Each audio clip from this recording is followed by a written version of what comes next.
Olá, tudo bem? Estamos mais uma vez aqui. Quero trazer para você um livro muito importante hoje sobre o apóstolo Paulo.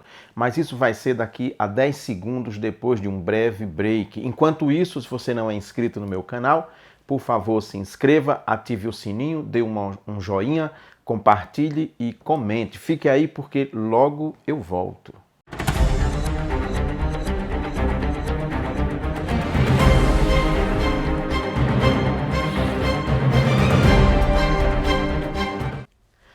Então, eu quero falar com vocês hoje, fazer uma breve apresentação desse livro aqui, Apóstolo Paulo, Vida, Obra e Teologia, de Jürgen Becker. Jürgen Becker, nasceu em 1931, estudou teologia em Hamburgo e Heidelberg, na Alemanha. Em 61, aos 30 anos, ele terminou o seu doutorado em teologia. Ele tem muitos artigos, muitos textos a respeito de Jesus Cristo, de João Batista e também um comentário do Evangelho de João que é muito conhecido, muito utilizado até hoje.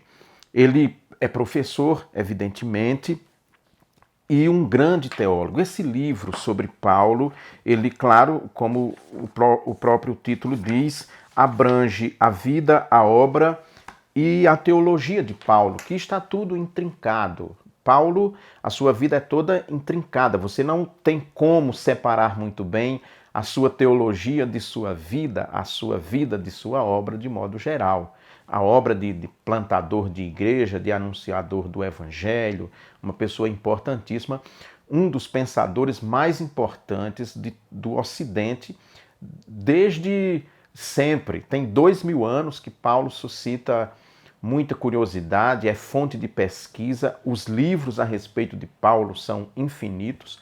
O mercado editorial brasileiro, até 20 anos, tinha muito pouca coisa sobre Paulo, mas hoje as principais obras que nós temos em língua alemã e inglesa, sobretudo, já estão disponíveis aqui no mercado editorial brasileiro, o que nos ajuda muito, o que facilita muito a conhecer Paulo e a sua teologia. O que há de interessante, talvez, e de singular nesse livro de Jürgen Becker é porque ele faz um estudo da vida e da obra de Paulo, dividindo o livro em 3 grandes seções. A primeira seção, ele vai tratar sobre a teologia da eleição, que é um tema muito caro para Paulo. E aí ele vai estudar a primeira carta aos Tessalonicenses, que, segundo estudiosos, é não só o primeiro texto de Paulo, mas o primeiro texto do Novo Testamento que nós temos acesso. É o primeiro texto que circula nas igrejas. E ali Paulo, então, trata especificamente da eleição, a teologia da eleição. E aí Becker faz uma pesquisa muito profunda a respeito desta carta de Paulo e esse assunto que é importantíssimo para a vida do apóstolo. Depois ele vai tratar da teologia da cruz, que esse é também um tema importante na teologia de Paulo. Quem conhece Paulo, quem conhece as cartas de Paulo, as 13 que lhe são atribuídas no Novo Testamento, sabe muito bem que a questão da teologia da cruz é importantíssimo, é basilar na sua teologia, e ele trata especificamente ou mais claramente sobre a teologia da cruz nas suas 2 cartas aos Coríntios, que é uma comunidade para a qual Paulo mais vai escrever, é a comunidade de Coríntios, uma comunidade que lhe deu muita alegria, mas também muita tristeza por causa de problemas típicos próprios daquela comunidade. Então, a teologia da cruz, se você quer conhecer a teologia da cruz, como ela é estruturada, o autor então nos direciona para as 2 cartas de Paulo aos Coríntios. É lá que ele vai tratar desse assunto. O terceiro tópico do livro é sobre a teologia da justificação, também muito importante para Paulo, é outro tema basilar de sua teologia. Ele forma aqui então uma tríade, um tripé. A teologia de Paulo está então assentada nessas 3 pernas, digamos assim: teologia da eleição, teologia da cruz, teologia da justificação. A teologia da justificação, ele vai trabalhar especificamente na carta aos Gálatas, Filipenses e Romanos, que é o seu evangelho, né? É a grande carta de Paulo. Ali está formulada, então, a sua teologia de maneira clara.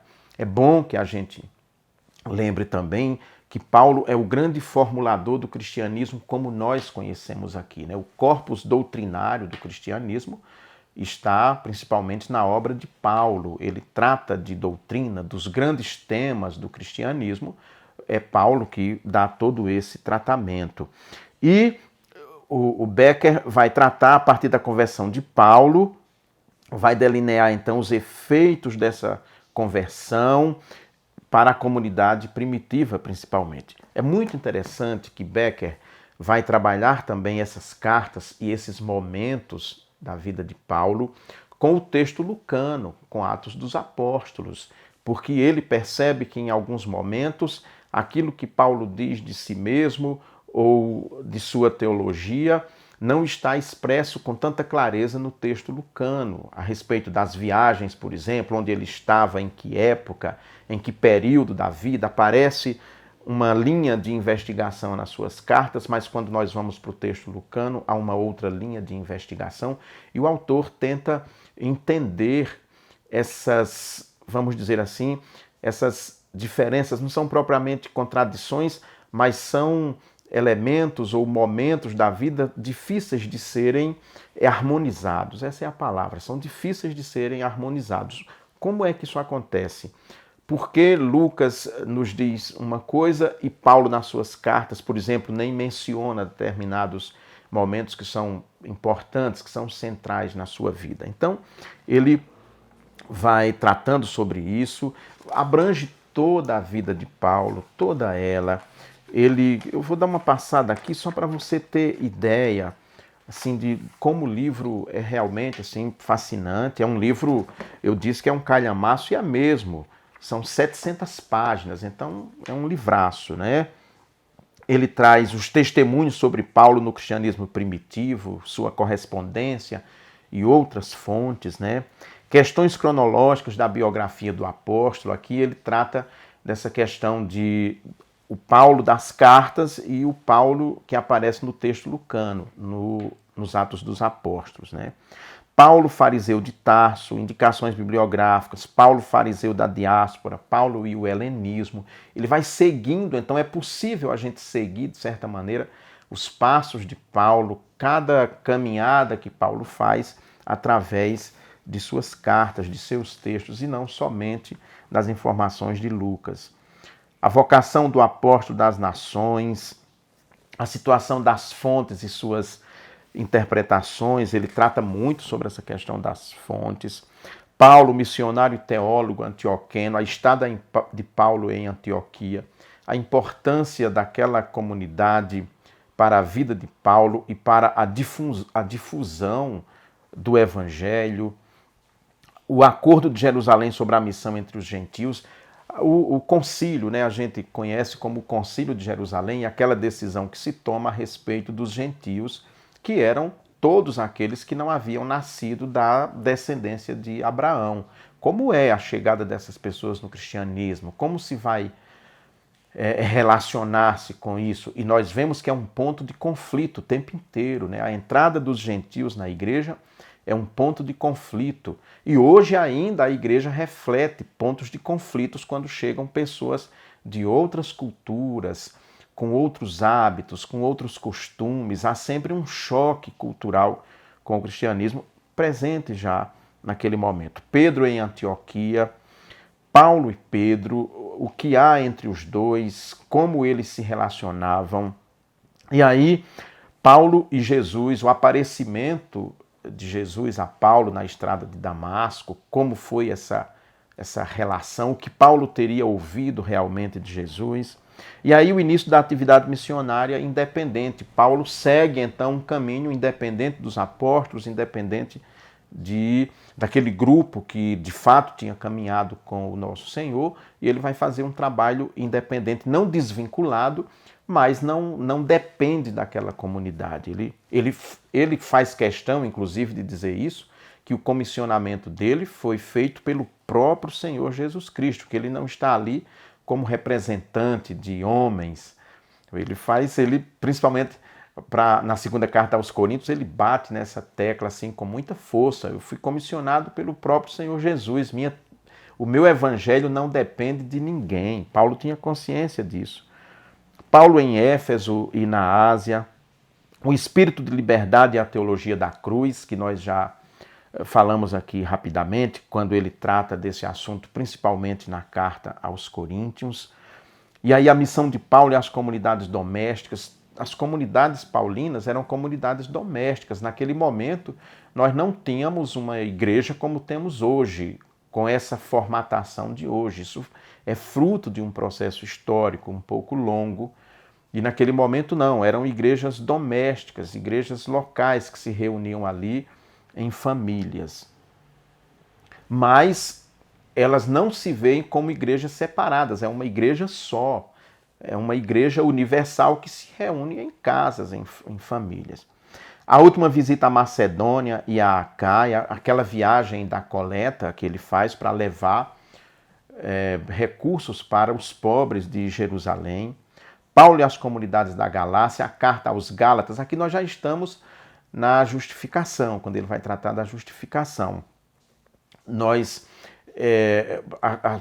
Aquela carta, aliás, o autor diz que é para uma série de comunidades, não é para uma igreja específica, para Galácia.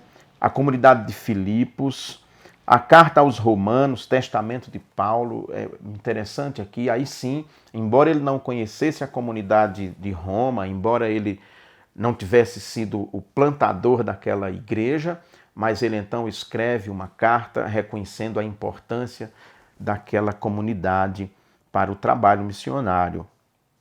E aí ele segue linhas fundamentais da teologia paulina, enfoque e estrutura de pensamento, o livro já caminhando para o seu final.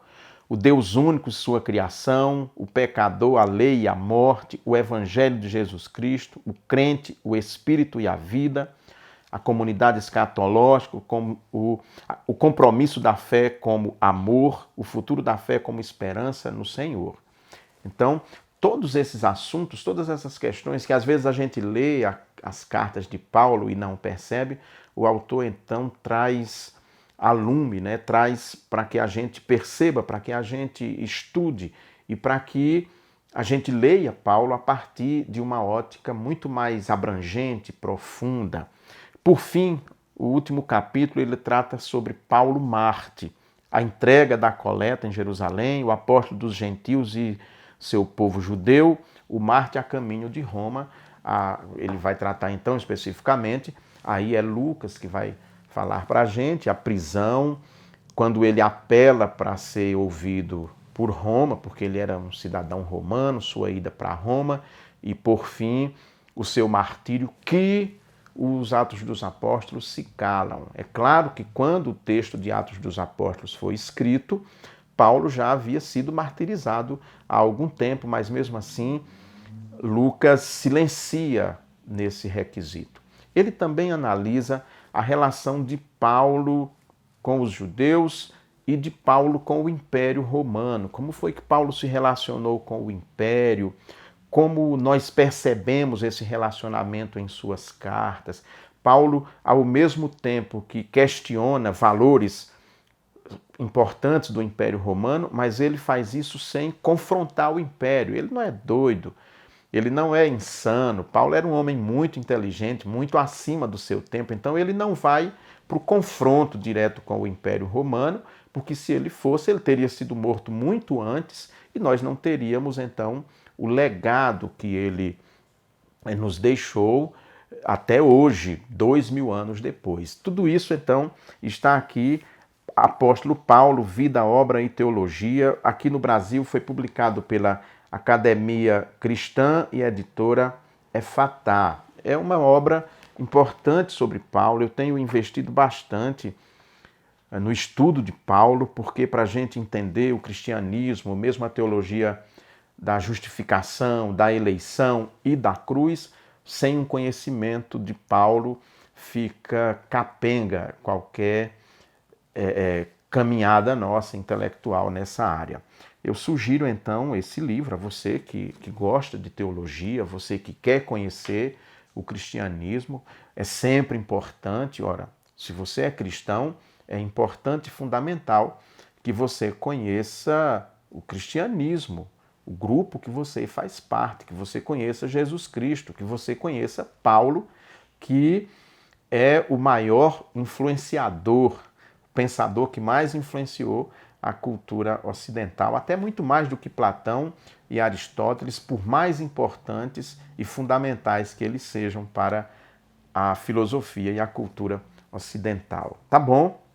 Ficamos aqui. Se você ficou até agora vendo esse vídeo, por favor, e não é inscrito no meu canal, se inscreva, curta, comente e compartilhe. A gente se vê, a gente se fala e outras obras eu trarei aqui para vocês, tá bom? Tchau, tchau. Um bom ano novo para você. Um grande abraço.